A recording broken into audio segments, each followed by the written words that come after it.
Hello दोस्तों, एक बार फिर से आप सभी को प्रभु यीशु मसीह के नाम में जय मसीह की एक और नई वीडियो में आप सभी का मैं स्वागत करता हूं। और मैं आशा करता हूं कि आप सब लोग ठीक ठाक होंगे और प्रभु की राहों में चल रहे होंगे। और यदि आप में से कोई बीमार है, किसी प्रकार की समस्या है, दुख है, तकलीफ है, तो हमारे स्क्रीन पर दिए हुए नंबर पर कॉन्टैक्ट के थ्रू या फिर व्हाट्सएप के थ्रू अपनी प्रार्थना निवेदनों को भेज सकते हैं, ताकि हम आप सभी के लिए प्रार्थना कर सकें। परमेश्वर आप सभी को बहुतायत से आशीष दे। मेरे भाई और बहन, प्रभु यीशु मसीह ने बाइबल में लूका रचित सुसमाचार 6 अध्याय वचन 46 से लेकर 39 तक दो व्यक्तियों के घर बनाने की कहानी के बारे में और उदाहरण लेकर बताया है कि दो व्यक्तियों ने घर बनाया। एक व्यक्ति ने चट्टान पर घर बनाया और दूसरे व्यक्ति ने बालू पर घर बनाया। इन दोनों व्यक्तियों ने सेम घर को बनाया, लेकिन लोकेशन और जगह अलग अलग थी। दोनों के घरों पर सेम परेशानियां, सेम दुख, सेम चुनौतियां, सेम संघर्ष आए, लेकिन जिसने बालू पर बनाया था उसका घर ढह गया और जिसने चट्टान पर बनाया उसका घर बना रहा।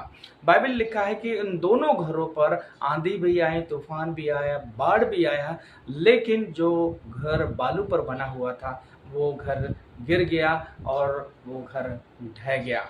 और जिसने चट्टान पर बनाया था उसका घर बना रहा, उस पर भी सब कुछ टकराया, लेकिन टकरा कर वापस चला गया।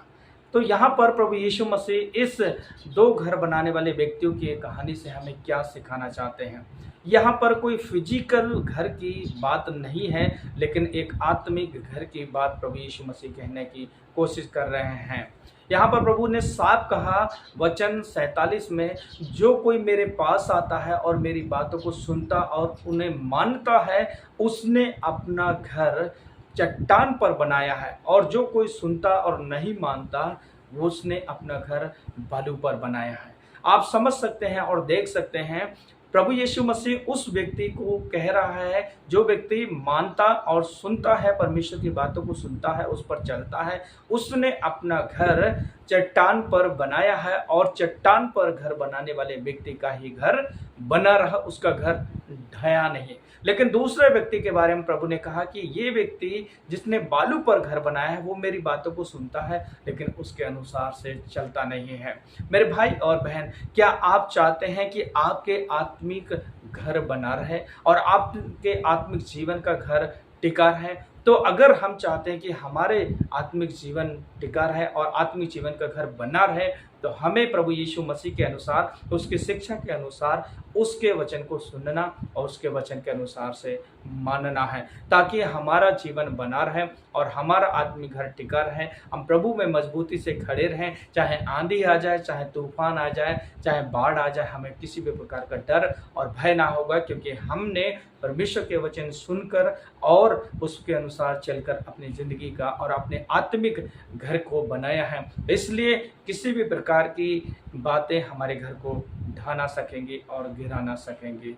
ये फैसला आपके ऊपर है कि आप वाकई में इस संदेश को सुनकर परमेश्वर की बातों को मान सकते हैं या फिर बस सुन के इग्नोर कर सकते हैं। ये फैसला आप सभी लोगों का है। इसलिए परमेश्वर की बातें सुनने के साथ साथ आप लोगों को मानना और आज्ञाकारिता में चलने की जरूरत है। जब हम ऐसा करेंगे, जब हम ऐसा चलेंगे, तो प्रभु का वचन साफ कहता है कि वो घर ढहेगा नहीं, वो घर गिरेगा नहीं, उस पर भी आंधी आएंगी और तूफान आएंगे, लेकिन उनको कुछ भी नुकसान नहीं होगा, कुछ भी हानि नहीं होगा। लेकिन दूसरा व्यक्ति जो सुना और चला गया और अपनी मनमर्जी का इस संसार में जीना शुरू कर दिया, उसके घर में भी बाढ़ आई, तमाम बातें हुई, लेकिन उसका घर ढह गया। अगर आज हम चाहते हैं कि हमारा आत्मिक घर बना रहे, हमारा आत्मिक जीवन बना रहे, तो हमें परमेश्वर की बातें सुनने के साथ साथ उसके अनुसार चलने की जरूरत है, ताकि परमेश्वर हम सबको बहुतायत से आशीष दे। और भजन संहिता 1 में परमेश्वर का वचन बताता है, जो परमेश्वर के वचन के साथ दिन और रात ध्यान करता है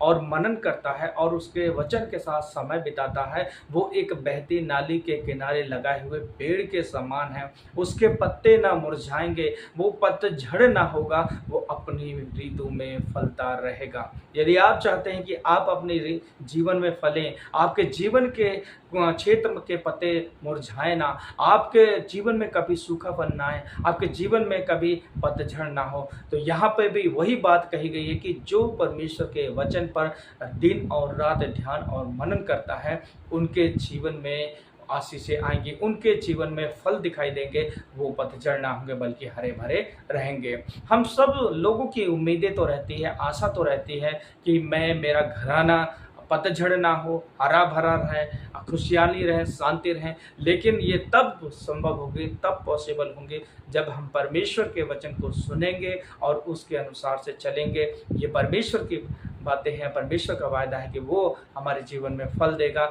वो हमारे घर को ढहने ना देगा। अब इन दोनों वचनों को हम सुनने के द्वारा फैसला हमारे ऊपर है कि हम परमेश्वर के वचन को सुने और इग्नोर कर दें, या यहाँ से सुने यहाँ निकाल दें, कि हमारे ऊपर फैसला है। लेकिन अगर हम सुनते हैं, आप में से कोई भाई और बहन परमेश्वर के वचन के साथ दिन और रात समय बिताता है, उसके वचन को सुनता और मानता है, ये गारंटी है उस परमेश्वर की कि वो आपको फलाएगा, वो आपको बढ़ाएगा, आपके जीवन में पतझड़ ना आने देगा। क्यों? क्योंकि ऐसा पेड़ नदी के किनारे लगाया हुआ है, और नदी के किनारे लगाया हुआ पेड़ कभी पतझड़ नहीं होता। क्यों? क्योंकि उसकी जड़ें उस बहते हुए सोते के किनारे जा गई हैं, इसलिए उसे वहाँ से नमी मिल रही है, उसे वहाँ से पानी मिल रहा है, उसे पेड़ को उस नदी से, उस नाले से मॉइस्चर मिल रहा है, इसलिए उसके पत्ते पतझड़ नहीं हो रहे हैं। और प्रभु यीशु मसीह ने क्या कहा? जीवन का जल मैं हूँ। उस सोते के पास आपकी और मेरी ज़िंदगी लगी है परमेश्वर के वचन को साथ समय बिताने के द्वारा, पढ़ने के द्वारा, आज्ञाकारिता के द्वारा, तो ये गारंटी है कि वो पतझड़ ना होगा। यदि आप भी चाहते हैं कि आप अपने जीवन में सूखे दिनों को ना देखें, पतझड़ को ना देखें और अपने जीवन में हरे बने रहें, तो परमेश्वर के वचन को मानने की ज़रूरत है। परमेश्वर आप सभी को बहुतायत से आशीष दे। हम आप सभी के लिए प्रार्थना करेंगे। हमारे जीवन के स्वामी प्रभु जी, हम आपका धन्यवाद धन्यवाद धन्यवाद करते हैं प्रभु जी। तू राजाओं का राजा है, प्रभुओं का प्रभु है। परमेश्वर तेरी स्तुति करते हैं, तेरी महिमा करते हैं, तेरी प्रशंसा, तेरी बड़ाई करते हैं प्रभु। तू ही महान और जीवित दयालु परमेश्वर पिता है। मैं आपका बहुत बहुत धन्यवाद करता हूँ प्रभु। मैं प्रार्थना करता हूँ प्रभु आपके बच्चों के लिए प्रभु, जो आए दिन संघर्ष में, चुनौतियों में, परेशानियों में अपनी ज़िंदगी को जी रहे हैं प्रभु। आप इनको अपने वचन के साथ प्रभु मजबूत करें परमेश्वर। ये केवल ना तेरे वचन को सुनने वाले हों, बल्कि उसके अनुसार से चलने वाले बने, ताकि इनके आत्मिक जीवन का घर कभी ना ढाया जाए प्रभु। बाइबल साहब कहती है कि दोनों घरों पर सेम हालात, सेम परिस्थितियाँ आई, लेकिन वो घर ढह गया जो परमेश्वर की बातों को सुनता और इग्नोर करता और हम बाहर निकाल देता। लेकिन उस पर वो घर कभी ना ढहा जो तेरी बातों को सुनता, उस पर चलता है। हे परमेश्वर, तेरे बच्चे सुनने वाले ना चलने वाले बने, ताकि प्रभु इनके आत्मिक जीवन कभी न ढहे और इनका जीवन में प्रभु कभी पतझड़ ना आने पाए, इनके जीवन कभी मुरझाए ना। आपने कहा हरियाली बनी रहेगी, वो अपनी ऋतु में फलेगा। यीशु नासरी के नाम में ये फलें, इनके बाल बच्चे फले प्रभु, और इनके भविष्य को आप अच्छा होने के लिए सहायता करें प्रभु। जितने लोग प्रभु आत्मिक जीवन में संघर्ष कर रहे हैं प्रभु जी, तमाम चुनौतियों से बाहर नहीं निकल पा रहे हैं, यीशु मसीह मेरी दुआ है कि आप इन्हें आत्मिक जयवंत जीवन जीने के लिए सहायता कर, मसीह जयवंत जीवन जीने के लिए सहायता कर, ताकि प्रभु हर एक हालातों को, हर एक परिस्थितियों को यीशु तेरे नाम से डांटे, क्योंकि तेरे नाम में वो पावर है, तेरे नाम में वो अथॉरिटी है। इसलिए पिता वो निराश ना हो, हताश ना हो, किसी भी चुनौती, किसी भी बीमारी, किसी भी शैतान अधिकार की शक्ति है, फाइनेंस की दिक्कतों को लेकर निराश ना होने की बजाय, बल्कि यीशु तेरे नाम से ये डांटना सीख जाए, यीशु तेरे नाम से ये डांटना सीख जाए, और तेरे नाम से परिस्थितियां बदलती हैं, तेरे नाम से हालात बदलते हैं। तेरा वचन ऐसा कहता है। यीशु डैडी एक एक मेरे भाई और बहन को आशीष करें और दया करें पिता। धन्यवाद करता हूँ प्रभु प्रार्थना सुनने के लिए। प्रभु यीशु मसीह के नाम से दुआ मांगते हैं, आमीन आमीन।